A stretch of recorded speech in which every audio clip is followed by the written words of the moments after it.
Ma'asyiral muslimin, jamaah sidang Jumat rahimakumullah. Di dalam Islam, orang yang paling sempurna, orang yang paling baik bukanlah orang yang paling banyak mengumpulkan harta. Di dalam Islam, orang yang paling baik dan orang yang paling sempurna bukanlah orang yang bisa meraih satu jabatan dan tahta tertentu. Di dalam Islam, orang yang terbaik dan paling sempurna bukanlah orang yang bisa menikahi banyak wanita. Tetapi di dalam Islam, Islam punya standar sendiri. Islam punya prosedur sendiri untuk menentukan baik dan buruknya seseorang. Maka dari itulah jikalau kita menyelami dan mentadabburi apa yang telah Allah Subhanahu wa taala turunkan di dalam Al-Qur'an, kita akan mendapatkan bahwa Allah Subhanahu wa taala sudah menegaskan standar kebaikan yang ada pada diri kita, standar kesempurnaan yang ada pada diri seorang yang beriman dan bertakwa.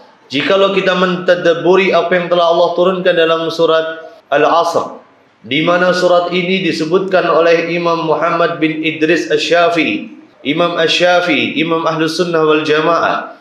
Beliau menyebutkan, "Lau ma anzalallahu hujjatan ala khalqihi illa hadhihi surah lakafat." Seandainya Allah Subhanahu wa taala tidak menurunkan surat kecuali surat ini saja.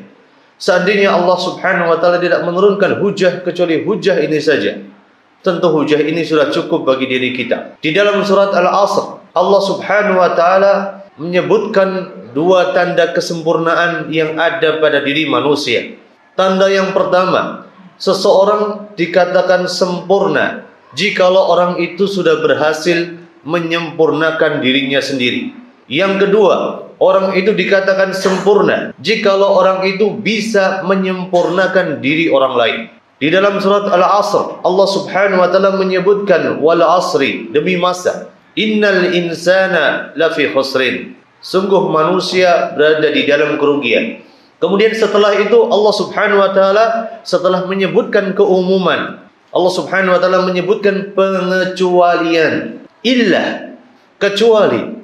Allah menyebutkan 4 sifat, 4 karakter. Yang 4 karakter ini dibagi menjadi 2 bagian besar. Illal ladzina amanu wa 'amilus shalihat.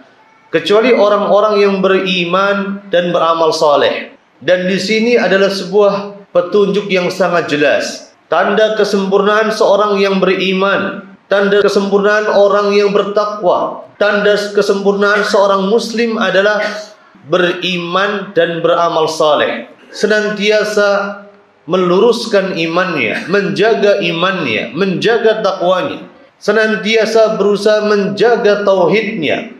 Karena kita hidup di zaman di mana banyak sekali perkara-perkara yang mencabik-cabik keimanan dan ketauhidan kita. Maka kita menjaga iman kita, kita menjaga takwa kita. Setelah itu kita beramal saleh sesuai dengan apa yang telah Allah Subhanahu wa taala perintahkan, menjalankan perintah-perintahnya, menjauhi semua larangannya.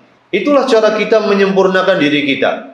Kita beriman kepada Allah, kita beramal soleh dengan apa yang telah Allah Subhanahu wa taala perintahkan. Apakah ini cukup untuk mencapai kesempurnaan seorang yang beriman? Tentu tidak. Ada syarat yang kedua. Kalau kita mau sempurna di mata Allah Subhanahu wa taala, kita harus bisa menyempurnakan diri orang lain. Maka kemudian Allah Subhanahu wa taala melanjutkan, setelah Allah menyebutkan karakter orang yang tidak akan merugi, Allah menyebutkan syarat yang ketiga dan keempat. Setelah Allah menyebutkan illal ladzina amanu wa 'amilus shalihat, Allah kemudian menyebutkan wa tawassaw bil haqqi wa tawassaw bis sabr. Orang yang sempurna adalah orang yang bisa menyempurnakan orang lain. Caranya adalah saling menasehati di atas jalan kebenaran dan saling menasehati di atas jalan kesabaran. Kita setelah menyempurnakan diri kita, kita menyempurnakan orang lain. Kita setelah selesai dengan urusan kita, kita membantu orang lain untuk menyelesaikan urusannya. Kita ikut berdakwah di jalan Allah. Kita ikut menyampaikan kebenaran. Orang yang berdakwah dan orang yang menyampaikan kebenaran tidak harus menjadi seorang ustaz, tidak harus menjadi seorang kiai, tidak harus menjadi seorang ulama. Setiap dari kita harus punya peran untuk berdakwah di jalan Allah Azza wa Jalla. Maka dalam teks hadis Nabi kita Muhammad alaihissalatu wassalam, Rasulullah menyebutkan, "Ballighu anni walau ayah." Sampaikan dariku walaupun satu ayat saja. Setiap dari kita harus punya peran dalam berdakwah di jalan Allah Subhanahu wa taala. Setiap dari kita juga harus punya peran untuk saling menasehati di atas jalan kesabaran. Apalagi kita hidup di zaman yang serba sulit, zaman yang serba penuh dengan halangan, tantangan, rintangan, dan kesulitan. Maka kita harus saling memperkuat orang-orang yang ada di sekitar kita, saling menasihati kepada mereka untuk berada di atas jalan ketakwaan, berdakwah di jalan Allah, dan saling menasihati untuk senantiasa beratas di jalan kesabaran. Itulah tanda kesempurnaan seseorang di mata Allah Subhanahu wa taala. Kita harus menyempurnakan diri kita dulu dengan ilmu, dengan iman, dengan amal saleh.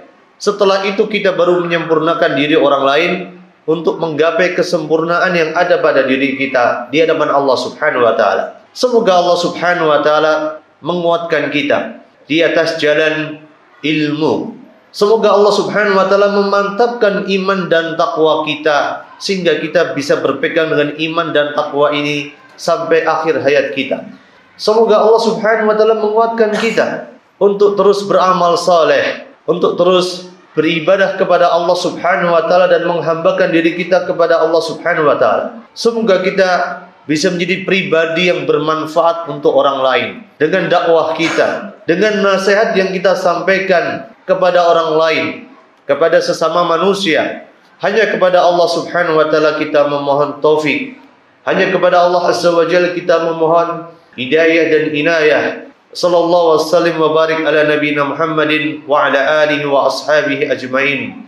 Barakallahu li wa lakum fil Qur'anil azim wa nafa'ani wa iyyakum bima fihi minal ayati wa dzikril hakim wa taqabbalallahu tilawatahu innahu huwal ghafurur rahim.